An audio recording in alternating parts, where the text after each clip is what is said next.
Avant de plonger dans cette histoire incroyable, pensez à vous abonner à la chaîne et à activer la cloche. Ici, chaque récit a quelque chose à dire, et vous ne voudrez pas en manquer un seul.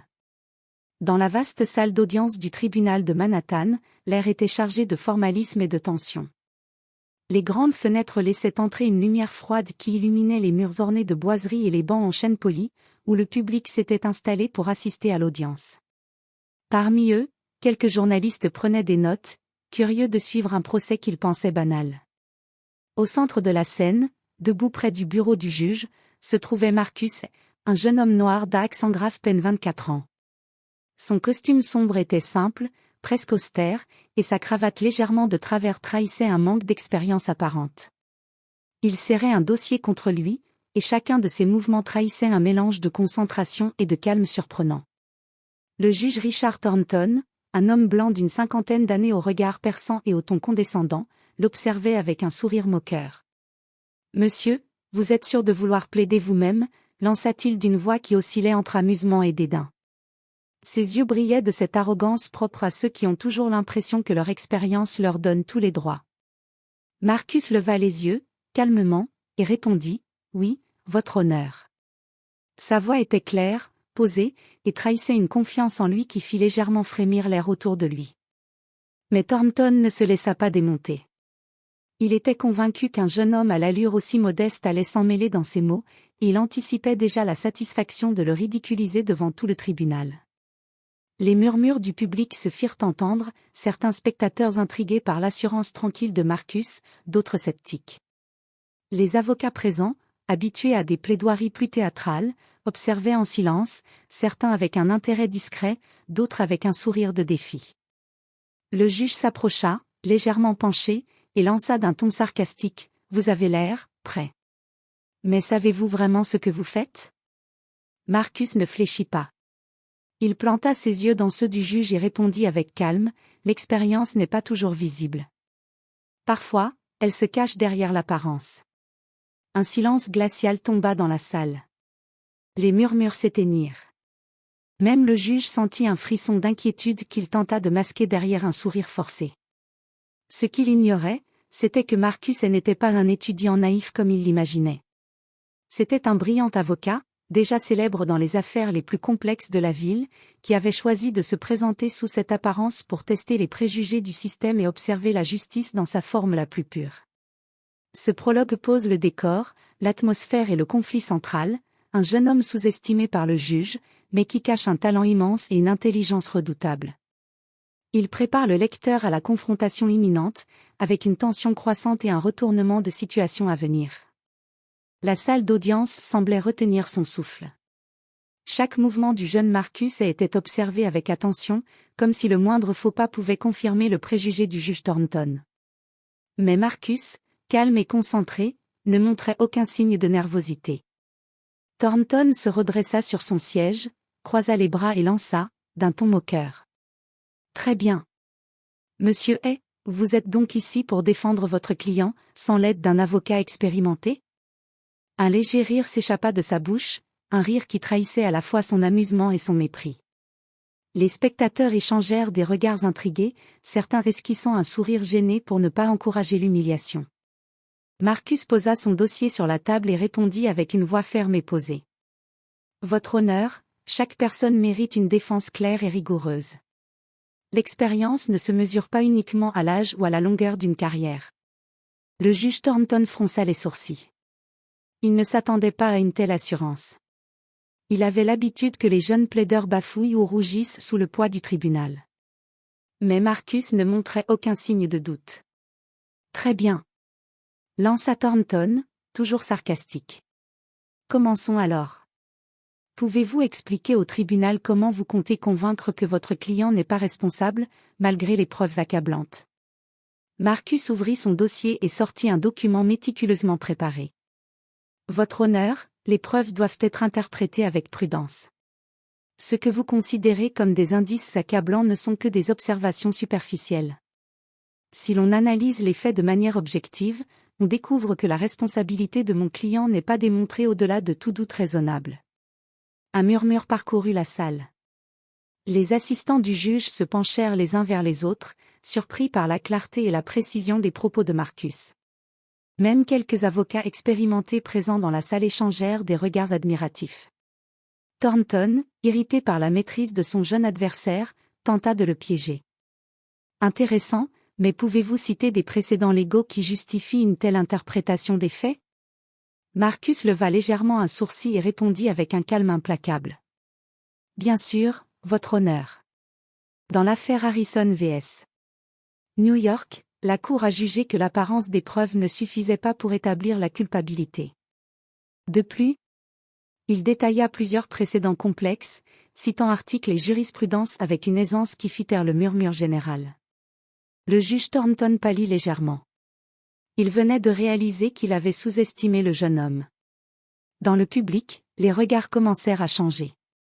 Ce n'était plus un simple étudiant naïf, c'était un avocat redoutable, capable de tenir tête au tribunal avec une éloquence et une intelligence rares. Marcus, impassible, continuait sa plaidoirie, chaque mot soigneusement choisi, chaque geste mesuré pour maintenir l'attention de tous. Lorsque l'audience se termina pour la pause, le juge Thornton resta figé, incapable de cacher son embarras. Marcus, calme, ramassa ses documents et quitta la salle, laissant derrière lui un silence pesant, rempli d'admiration et de curiosité. Ce premier chapitre installe le conflit principal, le jeune homme moqué par le juge et sa démonstration de compétence et de calme, qui change progressivement la perception de tous dans la salle d'audience. La salle d'audience reprit après la pause. Le juge Thornton, encore secoué par la maîtrise de Marcus, tenta de reprendre son autorité. Il toqua sur son pupitre et lança. « Très bien, reprenons. Monsieur Hay, je suppose que vous avez préparé d'autres arguments pour convaincre ce tribunal. » Marcus hocha la tête calmement. Ses yeux noirs brillaient d'intelligence et de détermination. Il savait que chaque mot, chaque geste comptait. Il ne s'agissait pas seulement de défendre son client, mais aussi de démontrer que le jugement basé sur les apparences pouvait être dangereux. Il se leva, posa ses documents sur le bureau et commença. « Votre honneur, si je peux me permettre, l'affaire ne doit pas être jugée par l'impression que peuvent laisser les preuves, mais par l'analyse minutieuse des faits et de leur contexte. » Un silence s'installa. Les spectateurs, autrefois indifférents, étaient désormais suspendus à ses lèvres. Les murmures dans le public se transformèrent en chuchotements admiratifs. Même les avocats les plus expérimentés étaient impressionnés par la clarté de son raisonnement. Thornton, sentant qu'il perdait le contrôle, tenta un nouveau piège. « Et comment expliquez-vous que les témoins affirment avoir vu votre client sur les lieux ?» Marcus fit un léger sourire, presque imperceptible, et répondit. « Votre honneur, les témoignages doivent être corroborés par des preuves concrètes. Or, en examinant les rapports de police et les vidéos disponibles, on constate des contradictions évidentes. Les témoins ne sont pas infaillibles, et leurs perceptions peuvent être influencées par des biais inconscients. » Il sortit un extrait de vidéo qu'il avait analysé avec soin et le montra au tribunal. Les détails, minutieusement observés, révélaient que le client de Marcus n'avait jamais été sur les lieux au moment des faits. Le murmure dans la salle monta. Même le juge Thornton sentit l'embarras lui monter à la gorge. Il commença à comprendre que Marcus n'était pas un simple novice, mais un adversaire redoutable. « Très intéressant, monsieur Hay. » balbutia Thornton, tentant de masquer sa surprise. Marcus continua, implacable. « De plus, votre honneur, des documents que j'ai pu obtenir indiquent que des procédures correctes n'ont pas été suivies, ce qui compromet la validité des preuves. » Chaque phrase de Marcus faisait vaciller la confiance du juge. Les spectateurs étaient captivés par la précision de ses propos et l'assurance tranquille avec laquelle il les énonçait. La moquerie initiale de Thornton se retournait maintenant contre lui, et il le savait. Lorsque l'audience se termina pour la journée, les regards des journalistes et des spectateurs étaient tournés vers Marcus. Il s'inclina légèrement et quitta la salle, laissant derrière lui un juge médusé et un tribunal profondément impressionné. Dans le couloir, plusieurs avocats s'approchèrent de lui, chuchotant. « Qui est ce jeune homme ? Incroyable, il connaît chaque détail, chaque précédent. » Marcus, sans un sourire arrogant, répondit simplement. « La justice n'a pas d'âge, et le talent ne se voit pas toujours à l'extérieur. » Le lendemain, la salle d'audience était encore plus remplie. La rumeur sur les performances impressionnantes de Marcus avait circulé dans la ville et parmi les avocats. Les journalistes étaient venus en nombre, certains espérant assister à un nouveau fiasco, d'autres curieux de voir si le jeune homme pouvait maintenir son aisance et sa maîtrise. Le juge Thornton entra dans la salle avec un air tendu. Son sourire moqueur avait disparu. Il savait désormais que Marcus n'était pas un simple novice et sentait le poids du regard de tous les spectateurs et des avocats présents. Thornton frappa légèrement de son marteau et dit, tentant de reprendre son autorité. « Très bien, monsieur Hay, continuons. Vous semblez sûr de vous après votre démonstration d'hier. » Marcus se leva, posa son dossier sur la table et croisa calmement le regard du juge. Sa voix était claire, posée et imprégnée d'une assurance tranquille. « Votre honneur, avant de poursuivre, je pense qu'il est juste que vous connaissiez ma véritable identité. » Un murmure parcourut la salle. Les spectateurs se penchèrent en avant, intrigués. Thornton fronça les sourcils, méfiant. « Votre véritable identité ? Que voulez-vous dire ? Demanda-t-il, incertain. Marcus sortit alors une carte professionnelle qu'il avait soigneusement conservée dans sa poche intérieure. Il la tendit lentement au juge. Sur la carte, en lettres élégantes. Marcus Hay. Avocat spécialisé en droit pénal et civil. Victoire remarquable dans plusieurs affaires de grande envergure. Thornton pâlit. Il prit la carte avec une main tremblante, incapable de masquer son embarras. Le silence était total dans la salle. Les murmures curieux des spectateurs se transformèrent en exclamations d'admiration. « C'est impossible !» murmura un avocat expérimenté assis dans le public. « Comment avons-nous pu le sous-estimer ainsi ?» ajouta un journaliste. Marcus continua, avec un calme impressionnant. « Votre honneur, il est évident que vous m'aviez jugé sur mes apparences. Je ne porte pas de costume cher, je ne fais pas partie d'un cabinet célèbre, mais je connais la loi et je comprends le système. Cette audience est un rappel que la compétence et l'intelligence ne se mesurent pas à l'âge, à l'apparence ou à la réputation. » Le juge Thornton, maintenant rouge de honte, baissa les yeux. Il avait moqué Marcus, pensant qu'il s'agissait d'un jeune étudiant inexpérimenté, et il se retrouvait humilié publiquement par ce même jeune homme. Marcus, imperturbable, ramassa ses documents et se tourna vers le public. Son regard balayait la salle, et sa voix résonna avec fermeté. « Que cette leçon serve à tous ici, ne sous-estimez jamais quelqu'un. La justice doit primer sur les préjugés. » La salle éclata en applaudissements. Même les avocats les plus sceptiques se levèrent pour saluer la compétence et le courage de Marcus. Thornton, humilié mais conscient de sa faute, resta silencieux, incapable de répondre.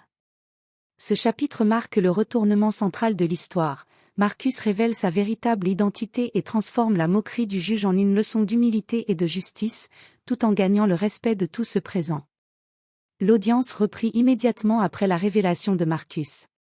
Le juge Thornton, toujours sous le choc, tentait tant bien que mal de retrouver son autorité, mais ses paroles sonnaient creuses face à l'aura de maîtrise et de calme que Marcus dégageait. Marcus s'avança, posant son regard sur le tribunal, chaque mot mesuré, chaque geste précis. « Votre honneur, maintenant que ma véritable identité a été établie, il est essentiel que nous revenions au fait de cette affaire, sans préjugés ni distraction. » Il commença à analyser les preuves point par point, exposant les contradictions dans les témoignages et démontrant que certaines pièces présentées étaient inadmissibles selon la jurisprudence. Chaque argument était accompagné de citations précises de précédents légaux, d'analyses logiques et d'exemples concrets. Le public et les avocats présents étaient captivés. Les murmures admiratifs se transformaient en exclamations. « Incroyable, il a raison sur tout. Comment avons-nous pu nous tromper ainsi ?» Le juge Thornton, conscient que son jugement initial avait été influencé par des préjugés, sentit son orgueil vaciller. Il écoutait Marcus avec une attention qu'il n'avait jamais accordée auparavant à un jeune plaideur. Marcus ne s'arrêta pas là. Il s'adressa directement au juge. « Votre honneur, ce que vous avez fait hier en vous moquant de moi est compréhensible, car il est facile de juger quelqu'un sur son apparence. Mais la véritable justice consiste à évaluer les faits et les compétences, pas les apparences. » Thornton baissa les yeux, incapable de répliquer. Il était frappé par la justesse des propos et par la dignité de Marcus. Les spectateurs, eux, étaient profondément impressionnés. La salle entière semblait suspendue aux paroles de ce jeune homme, qui avait transformé l'humiliation initiale en une leçon de sagesse et de compétence. À la fin de l'audience, Marcus se tourna vers le public et conclut avec calme. Que chacun d'entre nous se souvienne que le véritable mérite ne se mesure pas par l'apparence, l'âge ou la réputation, mais par la connaissance, le travail et l'intégrité. Les applaudissements éclatèrent spontanément. Certains avocats se levèrent pour féliciter Marcus. Le juge Thornton resta silencieux, conscient qu'il venait de recevoir une leçon d'humilité qu'il n'oublierait jamais. Dehors, dans les couloirs du tribunal, les journalistes se pressaient autour de Marcus pour connaître son identité et ses impressions. Marcus, toujours humble, répondit. « Je ne cherche pas la reconnaissance. Mon seul objectif est que la justice soit rendue équitablement, sans préjugés ni favoritisme. » Ce chapitre montre comment Marcus transforme la situation initiale, où il était ridiculisé et sous-estimé, en un moment de justice, de respect et de leçon morale pour tous, y compris le juge. Quelques jours après l'audience, la réputation de Marcus avait explosé. Les médias locaux et nationaux relataient son intervention magistrale et la façon dont il avait retourné une situation où il avait été moqué et sous-estimé. Dans les couloirs du tribunal, des collègues avocats et des juges venaient lui serrer la main, certains avec admiration, d'autres avec un mélange de gêne et de respect. Le juge Thornton, lui, avait passé plusieurs nuits à réfléchir à ses préjugés et à sa conduite. Son arrogance initiale s'était transformée en humilité. Il prit la décision de rencontrer Marcus en privé. Dans son bureau, il dit simplement : « Monsieur Hay, je tiens à m'excuser pour mes moqueries et mon comportement lors de votre première plaidoirie. J'ai sous-estimé vos compétences et je reconnais mon erreur. » Marcus, toujours calme et mesuré, répondit : « Votre honneur, je n'attends aucune excuse. Mon objectif était de démontrer que la compétence et la justice ne dépendent pas des apparences. Vous avez compris cette leçon, et c'est ce qui compte. » Au fil des semaines, Marcus reçut des offres de collaboration de plusieurs cabinets prestigieux, fascinés par son talent et son audace. Mais plus que la reconnaissance professionnelle, c'était la transformation des mentalités autour de lui qui lui apportait une satisfaction profonde. Les spectateurs et avocats présents à l'audience racontaient l'histoire à leurs collègues, rappelant à chacun que juger quelqu'un par son apparence peut mener à de graves erreurs. Quant au juge Thornton, l'expérience changea sa façon de traiter les jeunes avocats et les clients. Il devint plus attentif, plus juste, et moins prompt à juger. Son humilité retrouvée lui permit de mieux écouter et de réellement considérer chaque argument sur son fondement, et non sur l'impression initiale. Marcus, pour sa part, continua son travail d'avocat avec discrétion mais efficacité. Il savait que sa réputation n'était plus approuvée, et que la véritable justice exigeait toujours courage et discernement. Lorsqu'il repensait à ce jour où il avait été ridiculisé, il souriait intérieurement, satisfait d'avoir transformé une humiliation potentielle en un moment de vérité et de respect durable.